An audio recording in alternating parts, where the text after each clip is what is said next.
they want an easier answer. Yeah. There has to be an easier way. There's not.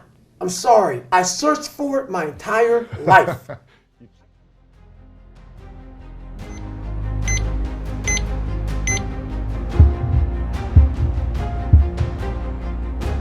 People tell me, oh, I have no self-esteem because my parents used to say this or they'd say that. I'd say that's such bullshit. I'm not saying it's bullshit they didn't say that.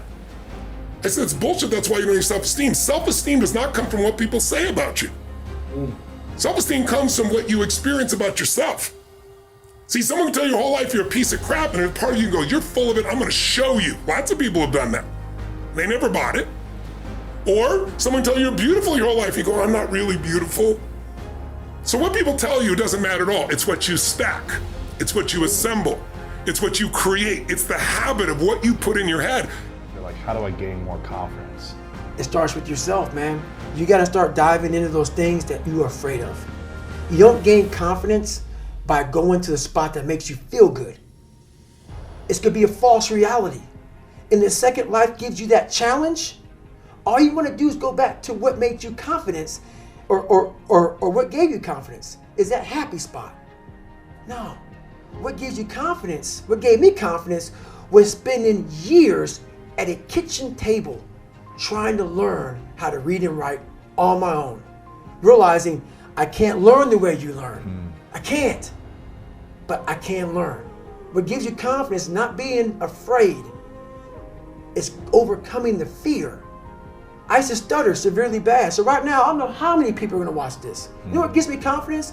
Is knowing I no longer care if I sit here and start stuttering to you. Yeah. That's what gives me confidence, is facing these things, overcoming them.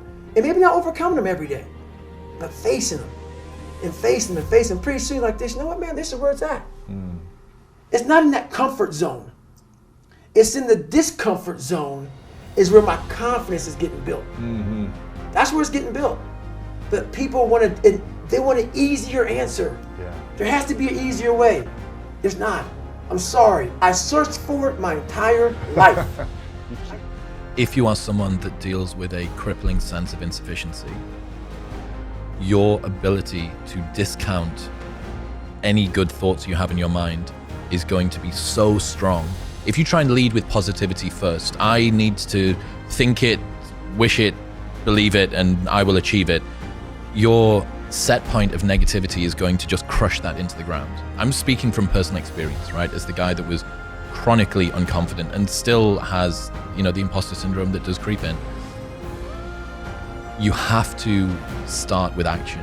It needs to be, okay, what would have had to have happened in a week's time for me to look back on that week and find pride in myself? Pride's seen as something that you should be ashamed of. It's one of the 7 deadly sins. But David Goggins, I did an episode with him a couple of months ago. He said pride is something that everybody misses. That having pride in your name, your performance, the way that you show up for other people is something that you can do. But you need to do something that is worthy of being prideful about, right? What would have had to have happened in a week for you to look back on that week with pride? Okay, maybe stop breaking promises to yourself. When you say, I'm going to wake up tomorrow at 7 a.m. and when the option comes to hit the snooze button, don't do it. There's one win that you've got for the day. That's action, right? And it is just, it's tried to say the Peterson clean your room thing, but the reason that that works is that you start with the smallest ever step and you expand out from that. You want to become a writer. You want to leave your job and become a writer. Okay, can you commit to writing 1 blog post on Substack per week for the next 3 weeks? That would make you feel like less of a loser if you did that. Action has to come first if you're the sort of person who is chronically unconfident, because you will drag your sense of identity behind you. Mark Manson says that identity lags behind our status by about 1 to 2 years.